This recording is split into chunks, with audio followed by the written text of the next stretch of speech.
Good morning dear students. आज हम लोग आगे से पढ़ेंगे आलो अंधारे का। कल हम लोग पढ़े थे, उसके आगे से पढ़ते हैं। कुछ दिनों बाद एक दिन हठात उन्होंने पूछा, अच्छा बेबी यह बताओ कि यहाँ से जाकर तुम क्या करती हो। मैंने कहा मैं जाते ही खाना बनाने में लग जाती हूँ, साथ ही बच्चों को नहलाती धुलाती हूँ, फिर उन्हें खिला पिलाकर सुला देती हूँ। तीसरे पैटर्न है,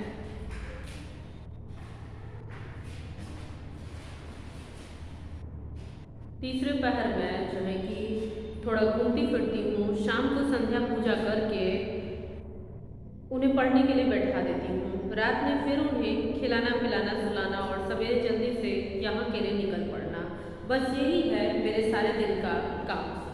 वह बोले, अच्छा फिर तो तुम और काम ढूंढ रही हो तो उसके लिए तुम्हें समय कहाँ मिलेगा। मैं बोली, इसी में से निकालना होगा, और नहीं तो क्या, बिना किए और कोई चारा भी नहीं है। इस पर उन्होंने कहा, देखो यदि मैं तुम्हारी कुछ मदद कर दूं तब तो तुम कहीं और काम नहीं करोगी ना।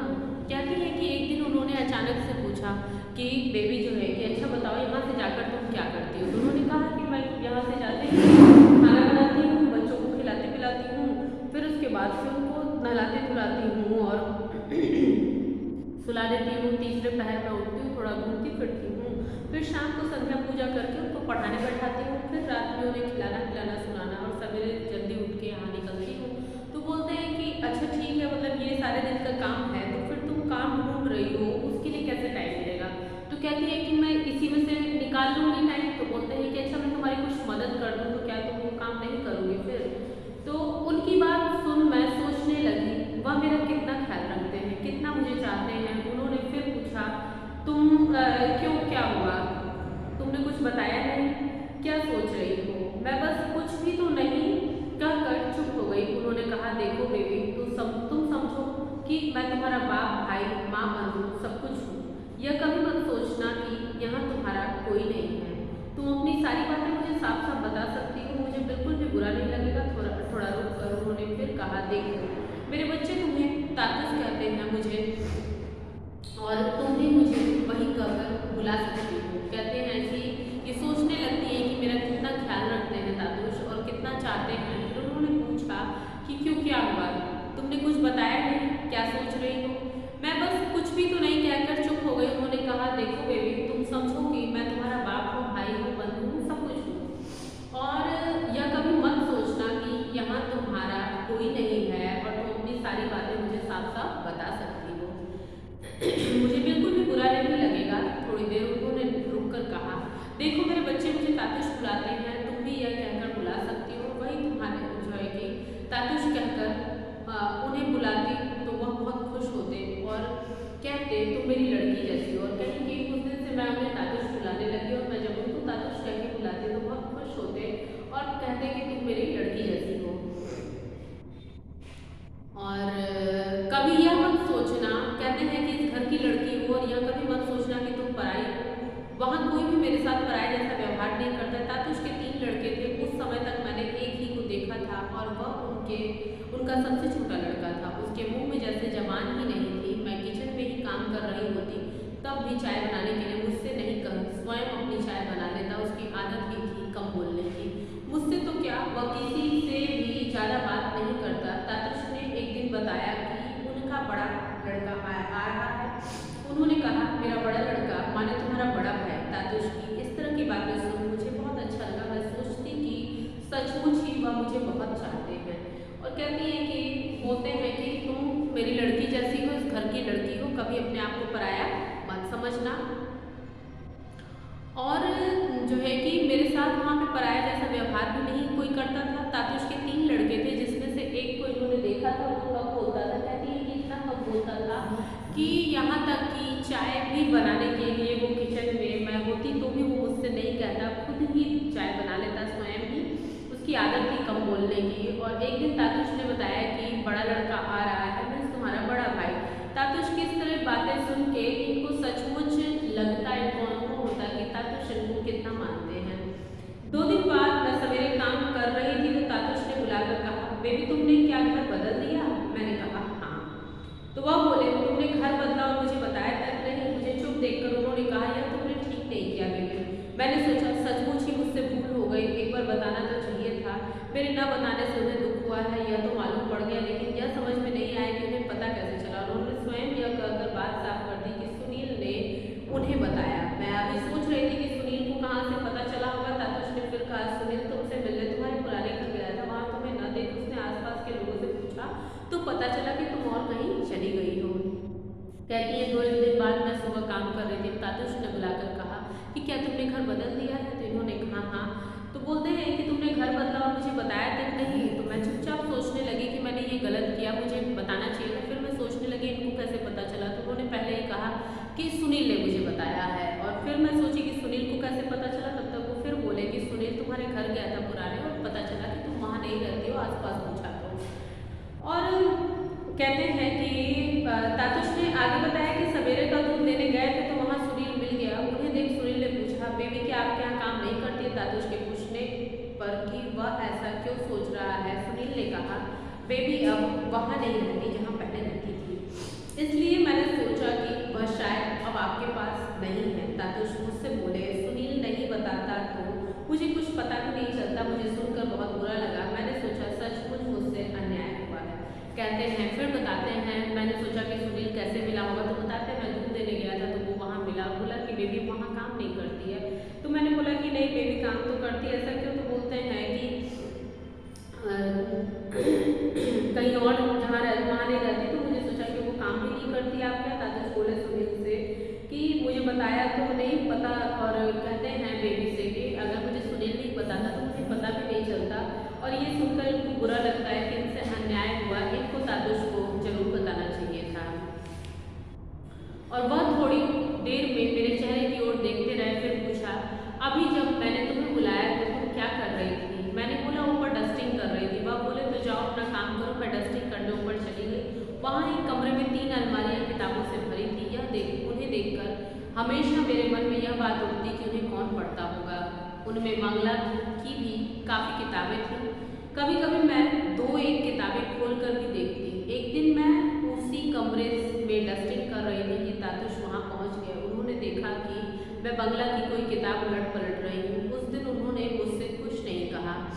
अगले दिन जब मैं सवेरे काम पर आई तो चाय बनाकर उन्हें देने गई तो उन्होंने पूछा तुम कुछ पढ़ना लिखना जानती हो? सुनकर मैं मन महसूस कर रह गई और एक ऊपरी हंसी हंसकर जाने लगी। तो उन्होंने फिर पूछा क्या बिल्कुल ही नहीं जानती? मैं बोली झूठ क्यों कहूँ, एकदम नहीं जानती, लेकिन वह जानना नहीं के बराबर ही है। तब उन्होंने पूछा कि फिर भी कहाँ तक पढ़ी हो? मैंने बोला 6ठी 7वीं तक। उतनी पढ़ाई किस काम की? मुझे लगा मेरी बात सुनता तो उसको सोचने लगे। उस दिन उन्होंने फिर कुछ नहीं कहा। कहती है कि मेरा चेहरा देखकर फिर वो बोलते हैं कि तुम क्या कर रही थी इससे पहले? तो कहती है कि डस्टिंग कर रही थी। तो बोलते हैं ठीक है डस्टिंग कर रही थी तो जाओ करो। तो कहती है कि मैं फिर जाती हूँ डस्टिंग करने और वहाँ ऊपर बड़ी सी अलमारी बहुत सारी किताबें रखी हुई थी। तो मैं सोचती हूँ कि इन किताबों को कौन पढ़ता होगा। और मैं सोचने लगी और उन किताबों को मैं देख रही थी। तब तक तातुश आते हैं, देखते हैं, बोलते हैं कि तुम पढ़ी लिखी हो? तो बताती है कि बहुत कम। तो बोलते हैं कितना? बोलती 6ठी 7वीं पढ़ के क्या होगा, इतना पढ़ा लिखा किस काम के? तो फिर वो जो है कि उस दिन तो कुछ नहीं बोलते हैं। अगले दिन मैं आई तो मुझे देख वो हंसने लगे। वैसे भी उनके चेहरे पर हर समय हंसी रहती थी। देखकर लगता था कि उनके मन में गुस्सा है ही नहीं। बोलते भी वो बहुत आहिस्ता आहिस्ता थे। उन्हें देख मुझे भी श्री कृष्ण रामकृष्ण याद आ जाते थे।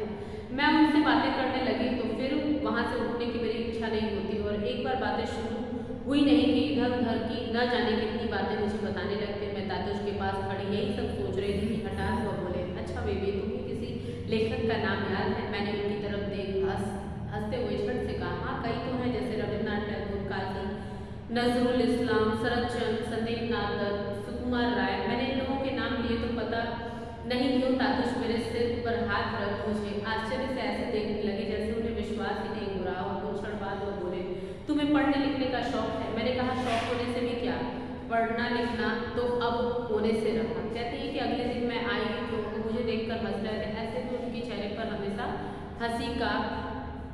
हंसी रहती ही थी और देखकर जैसे मन में गुस्सा है ही नहीं लगता था। और बोलते भी बहुत धीरे धीरे थे और उन्हें देखकर इनको रामकृष्ण की याद आती थी। कहती हैं मैं उनसे बातें करने लगी तो फिर वहाँ से उठने की मेरी इच्छा नहीं होती। और एक बार बातें शुरू होती तो इधर उधर की न जाने कितनी बातें होने लगती थी।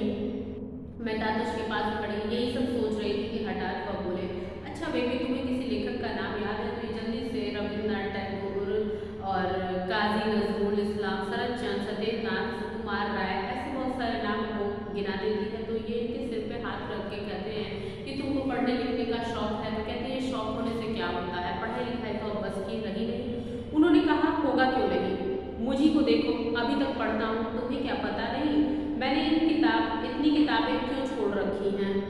मैं पढ़ सकता हूँ तो तुम क्यों नहीं पढ़ सकती? और कहती हैं कि कहते हैं कि मुझी को देखो, अभी तक पढ़ता हूँ और तुम्हें क्या पता नहीं इतनी किताबें क्यों मैंने रख छोड़ी हैं, मैं पढ़ सकता हूँ तो तुम क्यों नहीं? उन्होंने फिर कहा तुम जरा मेरे साथ ऊपर चलो। मुझे ऊपर लेकर जाकर उन्होंने अलमारी से एक किताब निकाली और कहा बताओ तो ये क्या लिखा है? मैंने देखकर सोचा पढ़ तो ठीक लूँगी, फिर सोचा लेकिन गलती हो गई तो क्या? फिर मैंने फिर सोचा कह दूँगी मुझे पढ़ना लिखना एकदम नहीं आता। तातुश मेरे मुँह की ओर देखे ही जा रहे थे। उन्होंने कहा पढ़ो ना, कुछ तो पढ़ो। मैंने तब बोल ही दिया अमाय मेरो बेला तस्लीमा नासरीन। तातुश बोले तुम यही सोच रही थी ना कि गलती तो नहीं ना हो जाएगी? मैं हंसने लगी। वह बोले यह किताब तुम ले जाओ घर पर, समय मिले तो पढ़ना।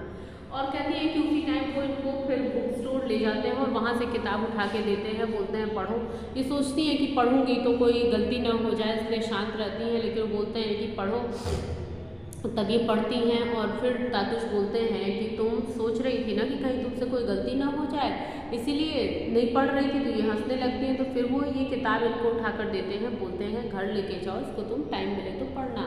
मैं किताब लेकर घर चली आई। रोज़ उसमें से 1-2 पेज कर पढ़ने लगी। मैं किताब लेकर पढ़ने बैठती तो आसपास के लोग देखकर आपस में न जाने क्या क्या बातें करते। मैं उनकी बातें अनसुना कर देती। किताब पढ़ने में पहले मुझे थोड़ा दिक्कत होती थी, लेकिन धीरे धीरे वह दूर होने लगी।